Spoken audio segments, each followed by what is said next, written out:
जय मां गायत्री। आप देख रहे हैं law and the spiritual secret और आज हम बात करेंगे पितृ गायत्री मंत्र। पितरों की शांति और प्रसन्नता हेतु पितृपक्ष हर अमावस्या जप कर सकता है।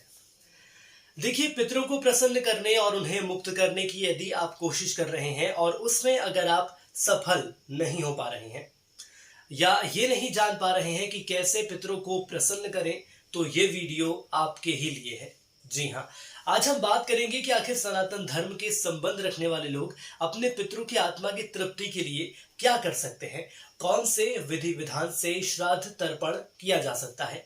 आज ये सारी जानकारी आपको इस वीडियो में मैं देने वाला हूँ। देखिए, आप में से लगभग कई ऐसे लोग हैं जो इस बारे में जानकारी जिनको है, लेकिन बहुत कम ऐसे लोग हैं जिनको ये भी जानकारी है या जो ये जानकारी रखते हैं कि पितृपक्ष के दौरान श्राद्ध तर्पण के अलावा अन्य कई कार्य करने शुभ होते हैं। कई लोगों के द्वारा ये कहा जाता है कि ये मत करो या वो मत करो, इस समय सही नहीं है, आने वाले समय में करना वो ज्यादा बेहतर रहेगा। देखिए, ज्योतिष व धार्मिक मान्यताओं के अनुसार पितरों की मुक्ति के लिए जातक को पितृ गायत्री पाठ का उच्चारण करना चाहिए। माँ गायत्री की मंत्र की महिमा से हम सभी अच्छी तरह से वाकिफ हैं, लेकिन इसका आप लाभ देखिए। इसके अलावा इस दौरान पितृ गायत्री मंत्र का जप बेहद शुभ कार्य व पुण्यदायी माना जाता है। और यह भी कहा जाता है कि पितृ गायत्री पाठ को पढ़ने से, पितृ गायत्री मंत्रों का उच्चारण करने से पितरों के साथ सदैव नेताओं का आशीर्वाद भी प्राप्त होता है। जी हाँ, पितरों के साथ सदैव हमें ऐसे लोगों का आशीर्वाद प्राप्त होता है जो कि हमारे पूर्वज नहीं हैं। पूर्णिमा में खास तौर पर पुत्र गायत्री मंत्र तथा ब्रह्म गायत्री मंत्र इस दौरान जातक को पितरों का आशीर्वाद प्राप्त करवाता है और जीवन की बाधाओं को दूर करने के लिए यह बेहद सहायक साबित होता है। कुछ मंत्र मैं आपको बता रहा हूं। ओम पितृगणाय विद्महे जगत धारिणी धीमहि तन्नो पित्रो प्रचोदयात्। एक मंत्र और आप लिख लीजिए। ओम आघः भूताय विद्महे सर्वे वेव्याय धीमहि शिव शक्ति स्वरूपेण पितृदेव प्रचोदयात्। अब आप ये समझिए कि पितृ गायत्री मंत्र, सबसे पहले तो आप ये समझिए कि हमारे वेदों में हर समस्या का उपाय बताया गया है। कितनी भी बड़ी समस्या हो, उसका उपाय हमारे धार्मिक ग्रंथों में बताया गया है। ऐसे में पितरों को प्रसन्न करने के लिए, पितरों को मोक्ष प्रदान करवाने के लिए पितृ गायत्री पाठ का विधि विधान से पूजन और अर्चन करना चाहिए। इसकी भी जानकारी हमारे शास्त्रों में दी गई है। इस पितृ गायत्री मंत्र का पाठ करने से पितरों को मुक्ति मिलती है। कितनी भी बड़ी समस्या हो, किसी भी दौर में पितर रहे हो, उन्हें इस गायत्री मंत्र के पाठ करने से मुक्ति मिलती है। देखिए, इस गायत्री मंत्र का पाठ करने वाले व्यक्ति को भी पितृ और देवताओं का शुभ आशीर्वाद प्राप्त होता है। शुभ आशीर्वाद प्राप्त होता है, जो हमारे पूर्वज हैं उनका आशीर्वाद प्राप्त होता है, जो कृपा दृष्टि है वो हमारे ऊपर बनी रहती है। यह भी माना जाता है कि पितृपक्ष के दौरान यमराज आत्मा को पूरी तरह से मुक्त कर देते हैं, जिसके चलते उस आत्मा को मोक्ष मिलता है, जिसके चलते मृत आत्मा अपने परिजनों के यहां जाकर तर्पण ग्रहण कर सके। इस दौरान तर्पण करने से पितृदोष दूर होता है। हम आपको ये भी बताते हैं कि पितरों का तर्पण करने से पितृदोष से आने वाली समस्याएं भी दूर हो जाती हैं। देखिए, यदि आपने मोक्ष नहीं दिलवाया है अपने पितरों को या तर्पण की श्राद्ध की कोशिश नहीं की है, तो उनकी जो कृपा दृष्टि है वो आपके ऊपर नहीं रहती। कृपा दृष्टि तो छोड़िए, उनकी नाराजगी आपके ऊपर आ जाती है।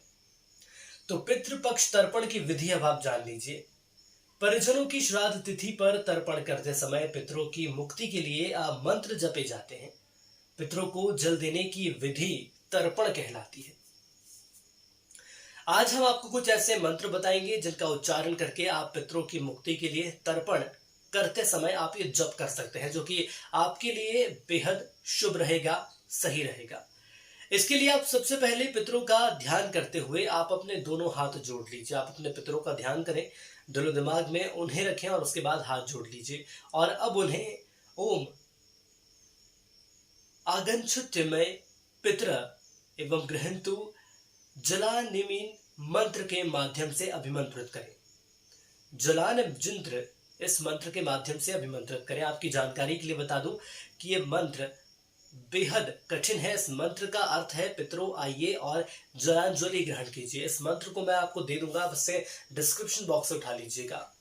देखिए, पितृपक्ष में पूर्णिमा से लेकर अमावस्या तक शाम को एक सरसों के तेल या गाय के घी का दीपक दक्षिण मुखी लौ करके आपको जलाना है। दक्षिण दिशा की तरफ दीपक का मुख करना है और उस दिशा में आपको उसको जलाना है। इसके बाद आपको क्या करना है? इसके बाद आपको पितृपक्ष में प्रतिदिन पितरों की निमित्त तर्पण करें या किसी ब्राह्मण से करवाएं। यदि आसपास कोई ब्राह्मण है तो बहुत अच्छी बात है, और यदि नहीं है तो कोशिश करिए, आप आसपास कोई मंदिर होगा तो वहां पर आपको ब्राह्मण जरूर मिल जाएंगे।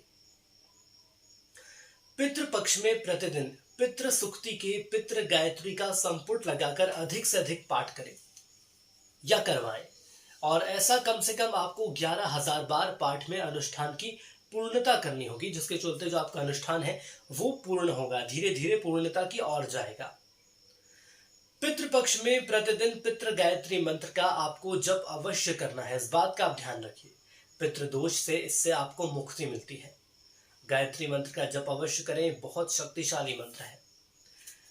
प्रत्येक श्राद्ध वाले दिन अपने हिसाब से अपनी यथाशक्ति के अनुसार ब्राह्मणों या गरीबों का भोजन करा सकते हैं और दक्षिणा देकर आशीर्वाद भी ले सकते हैं। देखिए, दक्षिणा का महत्व बहुत ज्यादा होता है, खासतौर पर तब जब हमने हमारे पितरों की आत्मा की शांति के लिए, उनकी मोक्ष के लिए कोई ऐसे प्रयास कर रहे हैं, अनुष्ठान कर रहे हैं। इसके अलावा आप कौवे और गाय को भी अन्न का कुछ दाना दे सकते हैं या थोड़ा अन्न उनको भी दे सकते हैं। पितृपक्ष में पितरों की अनुकूलता के लिए आपको श्रीमद् भागवत महापुराण का मूल पाठ या श्रीमद् भागवत गीता पाठ का भी पाठ इसका किया जा सकता है, या आप इसका पाठ करवा सकते हैं। यदि आपको लगता है कि आप सक्षम है खुद करने में तो आप खुद करिए, यदि आपको लगता है कि आप खुद सक्षम नहीं है तो आप किसी और से पाठ करवा सकते हैं। पितृपक्ष में पितरों की कृपा प्राप्त करने के लिए ब्रह्म गायत्री मंत्र का भी जप अनुष्ठान किया जा सकता है, ये भी एक आपके लिए विकल्प है। सर्व पितृ अमावस्या के दिन ब्राह्मणों या गरीबों को भोजन कराने से पितृपक्ष में यदि कोई हमसे गलती हो गई है या भूलवश श्राद्ध करने से छूट गया है तो उसकी पूर्ति अमावस्या को हो जाती है। कोई गलती हो जाती है, भूल चूक हो जाती है, तो उसकी भी आपकी जो गलती है वो दूर हो जाती है अमावस्या को। इसके बाद पितरों की प्रसन्नता के लिए हर महीने अमावस्या तिथि को सरसों के तेल या दीपक सूर्यास्त के समय दक्षिण मुखी जलाना चाहिए। एक बार फिर आप इस बात का ध्यान रखिए कि दक्षिण मुखी हमें सूर्यास्त के समय दीपक जलाना है सरसों के तेल का। उस वक्त आपको क्या करना है? देखिए, उस वक्त आपको माँ गायत्री का ध्यान करना है और आप ईश्वर से, परमपिता परमेश्वर से ये प्रार्थना करिए कि जो मैं ये कोशिश कर रहा हूँ, जो मैंने दीपक जलाया है, ये सिर्फ मेरी इसमें श्रद्धा नहीं है, इसमें मेरी पूरी सकारात्मक ऊर्जा है, मेरी पूरी ये कोशिश है, मेरे पूरे परिवार की कोशिश है कि जो पुण्य आत्मा हमारे साथ रही है उस पुण्य आत्मा की शांति के लिए, उस पुण्य आत्मा को मोक्ष दिलाने के लिए ये हमारे द्वारा किया गया एक छोटा सा प्रयास है। और एक बात का और ध्यान रखिएगा, साथ ही साथ आप ये भी संकल्प लीजिएगा कि जो आप ये दीपक जलाने का कार्य कर रहे हैं, या इसके अलावा जैसे मैंने पहले आपको बताया कि कौवे हो गए या गौ माता हो गई, इन्हें आप भोजन ग्रहण करवा सकते हैं या इन्हें आप कुछ खाने को दे सकते हैं, अन्न हो गया, या इसके अलावा अन्य सामान होते हैं जो कि हम पितृपक्ष के दौरान करते हैं, वो सारी जानकारी तो आपको है ही। वो सारी चीजें को लेकर आपको संकल्प करना है कि मैं ये आने वाले कुछ समय तक 2 महीने, 4 महीने, 6 महीने या जब तक मुझसे हो सकेगा तब तक मैं करूंगा।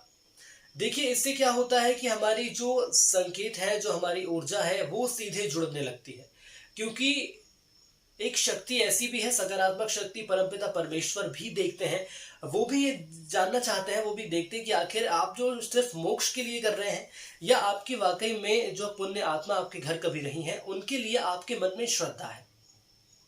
उसी के बाद आपकी चीजें आगे बढ़ती हैं। तो आप मोक्ष तो जरूर मिलेगा, ये तो तय बात है, लेकिन इसके साथ ही साथ आप उनके प्रति हमेशा अपना आदर रखिएगा, ये भाव रखिएगा कि आप आने वाले वक्त में भी या कभी ऐसा होता है तो आप एक पुण्य आत्मा हमारे घर में ही अवतरित हो, जिसके चलते आपका मार्गदर्शन हमें मिले।